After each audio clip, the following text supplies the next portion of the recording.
नमस्कार, सत श्री अकाल, राम राम सभी किसान भाइयों का आपके अपने चैनल आरबी सलाहकार में बहुत बहुत स्वागत है। मैं आपका दोस्त रमेश बांबू। साथियों, बात करेंगे गेहूं की खेती में पीलापन किस तरीके से आ जाता है और इनके पीलापन आने के क्या क्या कारण हैं और इसका उपाय क्या है। साथियों, जो किसान भाई गेहूं की खेती करते हैं, मेरी उनसे रिक्वेस्ट है कि 5-7 मिनट का वीडियो है, ये आप एक बार लास्ट तक ज़रूर देखिएगा, क्योंकि अगर आप इतनी इस वीडियो को देख लेंगे तो मुझे विश्वास है कि आप गेहूं में बहुत से ऐसी जो समस्या है या जो गेहूं के पीलापन का कारण है या मतलब गेहूं के पीलापन किस कमी से या किस रोग की वजह से आया है, उन सब चीज़ों के बारे में जानकारी आपको मिल जाएगी। और आप भविष्य में गेहूं की खेती हमेशा करते रहना है, करते आए हैं, तो उस पर आप बहुत कुछ आपको इससे फ़ायदा होगा। साथियों, गेहूं के पीलापन होने के 4 मुख्य रूप से कारण हैं, और अगर चारों कारण हम अच्छे तरीके से जान लें भी क्या क्या कारण हो सकते हैं गेहूं पीला पड़ने के, तो मुझे लगता है कि हम गेहूं के एक्सपर्ट बन जाते हैं।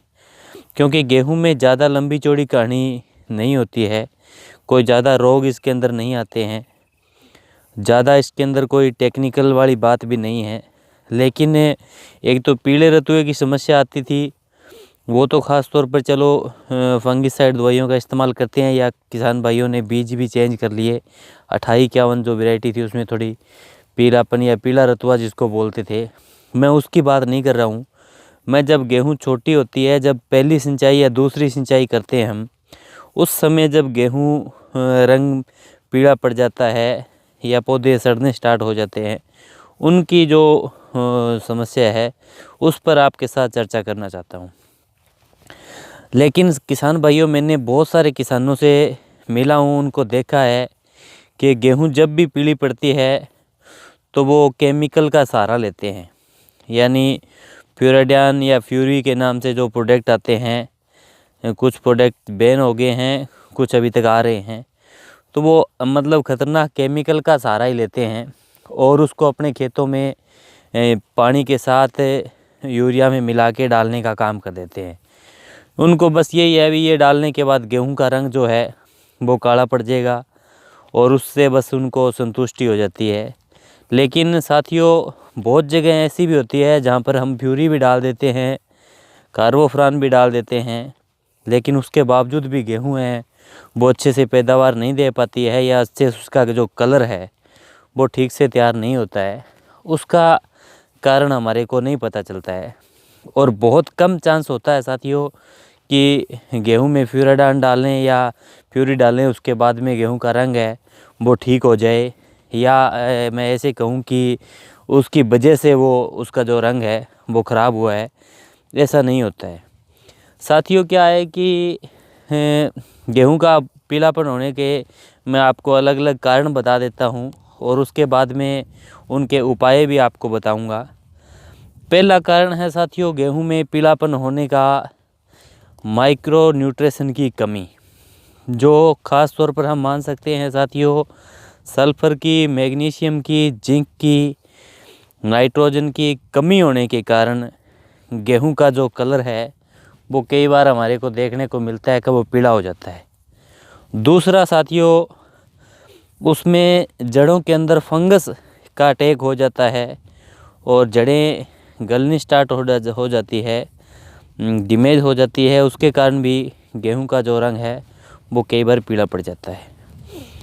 तीसरा साथियों, कुछ जगह पर अधिक नाइट्रोजन का प्रयोग करने से या ज़मीन कमज़ोर होने से ज़मीन के अंदर नीमाटोड की समस्या है वो आ जाती है, उसके कारण भी पौधे का रंग जो है वो पीला पड़ जाता है।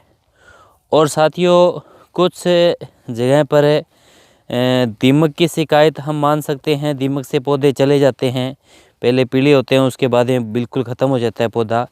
और कुछ एरिया में दीमक की समस्या ज़्यादा होती है, उस जगह पर काफ़ी हद तक हमारे को देखने को मिलता है कि नुकसान हो जाता है। और पांचवा साथियों हो सकता है कि आपके खेत के अंदर जैसे कोई कीड़ा हो, जैसे गोब का कीड़ा ख़ास तौर पर साथियों हमने देखा है कि धान में ज्वार में पड़ता है, लेकिन कुछ एरिया में मैंने देखा है कि कीड़े की शिकायत भी हमारे को देखने को मिलती है।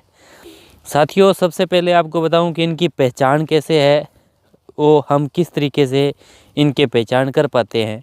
मुझे लगता है कि दीमक के कारण जब पीलापन आता है या पौधे ख़राब होते हैं तो वो लगभग किसान भाई उसके बारे में जान लेते हैं, क्योंकि पौधा ज़मीन से हाथ लगाते ही टूट जाता है और वो वहाँ से कट होता है और हमारे को पता लगता है कि ये दीमक ने खा लिया है और वो इसके कारण होता है। लेकिन साथियों न्यूट्रिशन की कमी से या नीमाटोड की कमी से या फंगस की कमी के कारण जो पीलापन आता है उसके बारे में भी हमारे को जानना बहुत ज़्यादा ज़रूरी है, अगर हम गेहूं की खेती करते हैं और अच्छी पैदावार लेना चाहते हैं तो। साथियों क्या है कि अगर आप उसमें नीमाटोड की किस तरीके से, अगर नीमाटोड के कारण अगर आपकी गेहूं का जो कलर है वो ख़राब हुआ है और उस रोग आया है वो, तो साथियों आपको कुछ नहीं करना। आपको बिल्कुल जहाँ पर आपको लगता है कि समस्या थोड़ी है उस जगह पर आपको एक साइड से मिट्टी हटानी है और मिट्टी हटाकर और जो गेहूं है उस पौधे को आपको जिस तरीके से हम बचपन में किसी पौधे को इधर उधर लगाने के लिए कोर के लेके जाते थे, मिट्टी को मतलब जड़ नहीं हिलने देते थे, कोर के लेके जाते थे, उस तरीके से आपको एक छोटा सा खड्डा बनाना है और उस पौधे को कोर लेना है और कोर कर उसको पानी जहाँ पर होता है उस जगह पर आपको ले जाकर और उसको मिट्टी को पानी के सहारे से मतलब हाथ लगाए बिना आपको उसके अंदर धो लेना है।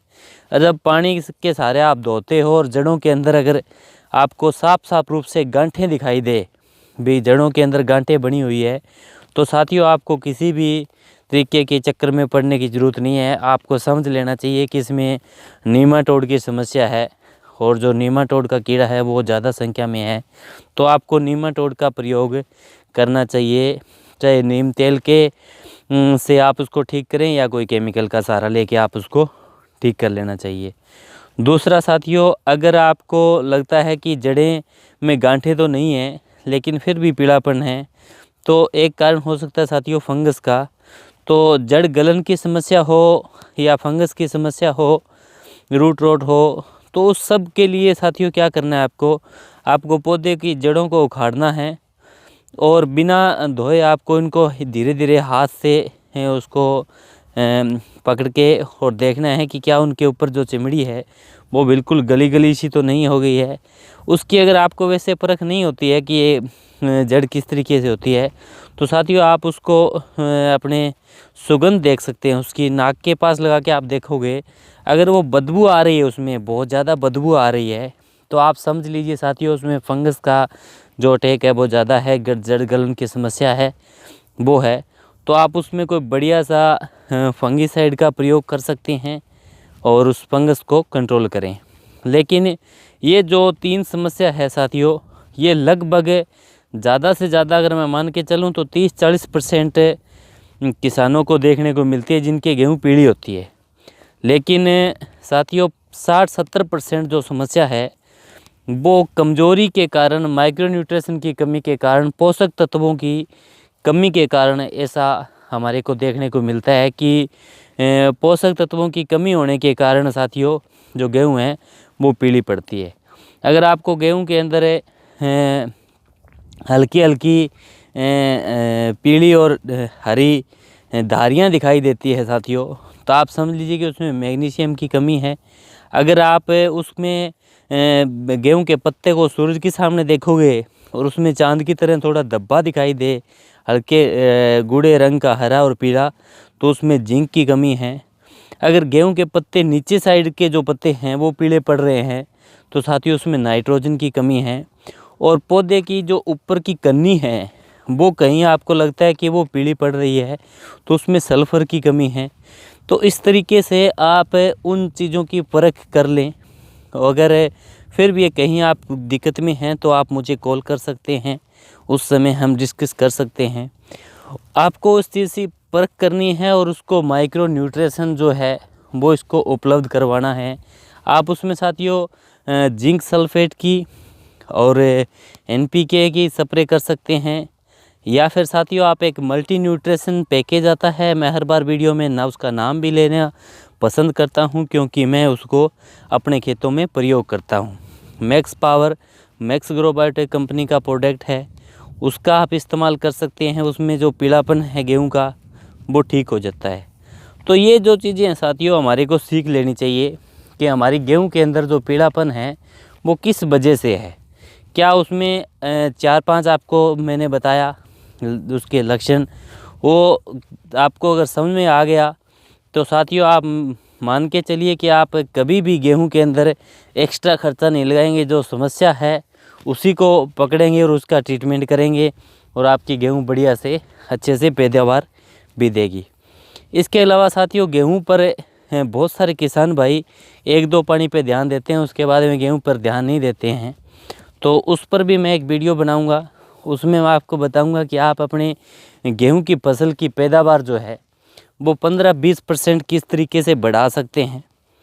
आप गेहूं की पैदावार को 5 मन तक एक्स्ट्रा कैसे ले सकते हैं, उस पर मैं अगली वीडियो में चर्चा करूंगा क्योंकि वीडियो काफ़ी लंबा हो जाता है और ऐसी बातें होती है जो साथियों हम जल्दी में निपटा भी नहीं सकते।